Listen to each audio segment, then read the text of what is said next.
మాజీ ముఖ్యమంత్రి కేసీఆర్ గారు ఎండిపోయిన పంటలను సందర్శించే కార్యక్రమం చేయడము చాలా సంతోషం. దాన్ని మేము వ్యతిరేకిస్తాము, ఎవరు వ్యతిరేకించరు కూడా. ఇప్పటికైనా ఆయన బుద్ధి వచ్చింది, ఇప్పటికైనా ఎండిపోయిన పంటలు గుర్తొచ్చినాయి. ఇప్పటికైనా ఆయన ప్రభుత్వ హయాంలో కూడా ఇబ్బంది పడ్డ రైతులు గుర్తొచ్చారు. కానీ ఆయన ముఖ్యమంత్రిగా ఉన్నప్పుడు ఈ పర్యటనలు ఎందుకు చేయలేదో స్పష్టం చేయాలి. అంటే మళ్ళీ తెలంగాణ సెంటిమెంట్ రగిలించే ప్రయత్నం చేస్తున్నాడు. నువ్వు ముఖ్యమంత్రిగా ఉన్నప్పుడు ఈ పర్యటనలు ఎందుకు చేయలే? నీ 10 ఏళ్ల కాలంలో 11,000 మంది రైతులు ఆత్మహత్య చేసుకున్నారు. దాని కారకులు ఎవరు? ఆ రోజు ఏ ఒక్క రైతు కుటుంబానన్నా నువ్వు పరామర్శించినవా? ఏ ఒక్క రైతు కుటుంబానన్నా నువ్వు ఆదుకున్నావా? ఈ 10 ఏళ్ల కాలంలో ఏ ఒక్క నష్టపోయిన రైతు కుటుంబానికి నువ్వు పైసలు ఇచ్చినావా? నా ఆ పైసలు ఇచ్చినావా? నువ్వు ముఖ్యమంత్రిగా ఉన్నప్పుడు ఒక తీరు, నువ్వు ముఖ్యమంత్రి లేనప్పుడు ఒక తీరు. అధికారం లేకుంటే విలువలు కొట్టుకుంటుంది కేసీఆర్ కుటుంబం. భరించలేకపోతున్నారు, బతకలేకపోతున్నారు కుటుంబం. ఇవాళ కరీంనగర్కి వచ్చిండు, సంతోషం. మొగ్దుంపూర్కి పోయినావు, చాలా సంతోషం. కానీ మొగ్దుంపూర్ పక్కకే బౌద్ధుడిగాని పెట్టుకున్నది, చెల్లబుతుకున్నది, చావనపల్లి ఉన్నది.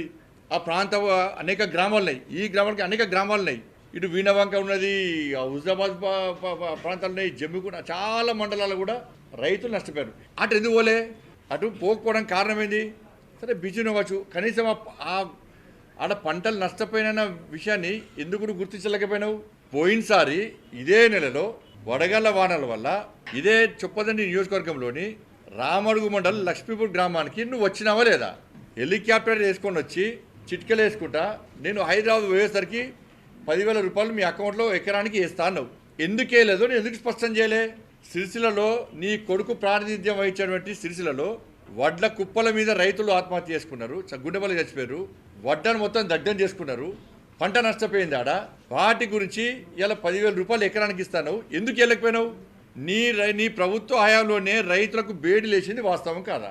వరేస్తే ఊరు అన్నది వాస్తవం కాదా? నీ ఫామ్ హౌస్లో సన్నబోటు దొడ్డోటు వండిస్తావు, రైతులు మాత్రం సన్నబోటు వండించాలంటావు. సన్నబోటు వండించిన రైతులను బర్బాద్ చేసింది వాస్తవం కదా?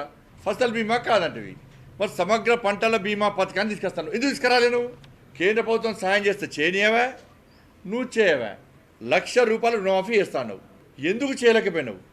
నీ ప్రభుత్వ హయాంలో రైతులను డిఫాల్టర్గా మార్చడానికి ఘనత నీది.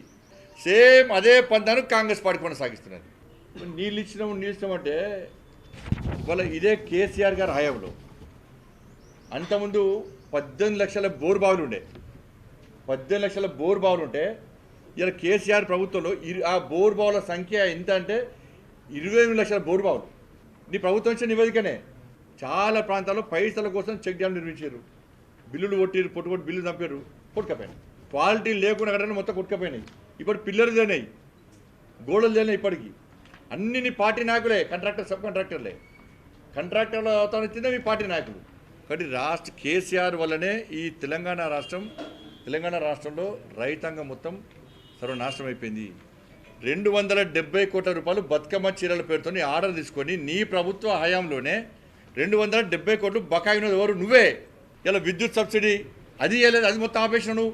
వర్కర్ టు ఓనర్ అని చెప్పన్నావు, 370 కోట్లు కేటాయిస్తాను. 7 షెడ్లు అక్కడక్కడ షెడ్లు నిర్మించినావు. ఎక్కడన్నా ఉపయోగపడ్డదా నీ పథకం? ఇవాళ మళ్ళీ నేతన్నల మీద మళ్ళీ మోసలు కరిగి రాస్తున్నాడు. నీ ప్రభుత్వ హయాంలోనే ఆత్మహత్యలు చేసుకున్నది.